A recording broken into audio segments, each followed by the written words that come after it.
باللہ من الشیطان الرجیم بسم اللہ الرحمن الرحیم۔ نماز کے مسائل۔ آج کی حدیث نمبر 575۔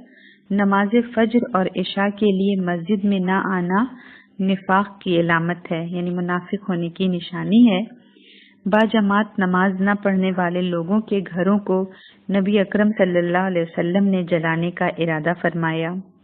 حضرت ابو ہریرہ رضی اللہ عنہ کہتے ہیں کہ نبی اکرم صلی اللہ علیہ وسلم نے فرمایا، منافقوں پر فجر اور عشاء کی نماز سے زیادہ بھاری کوئی نماز نہیں ہوتی۔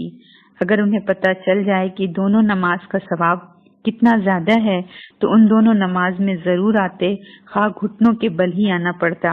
میں نے ارادہ کیا کہ مؤذن کو حکم دوں کہ وہ اقامت کہے، پھر ایک آدمی کو حکم دوں کہ وہ لوگوں کی امامت کرائے، اور خود آگ کا شعلہ لے کر ان لوگوں کے گھروں کو جلا دوں جو اس اذان اور اقامت کے بعد نماز کے لیے نہیں نکلے۔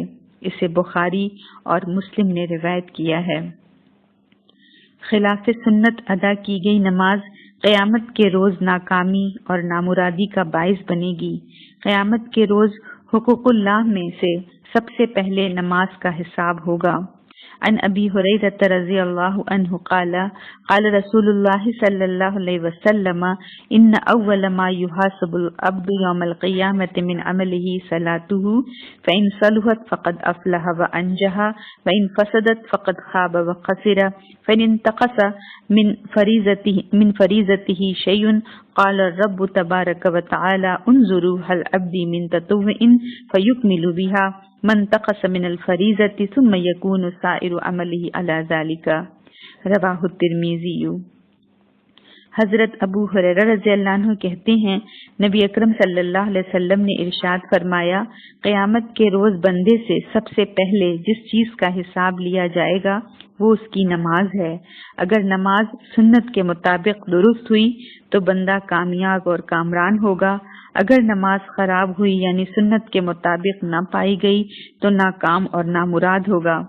اگر بندہ کے فرائض میں کچھ کمی ہوئی تو رب العالمین فرمائیں گے، میرے بندے کے نام اعمال میں دیکھ کوئی نفلی عبادت ہے۔ اگر ہوئی تو نوافل کے ساتھ فرائض کی کمی پوری کی جائے گی، پھر اس کے تمام اعمال کا حساب اسی طرح ہوگا۔ اسے ترمذی نے روایت کیا ہے اور یہ حدیث صحیح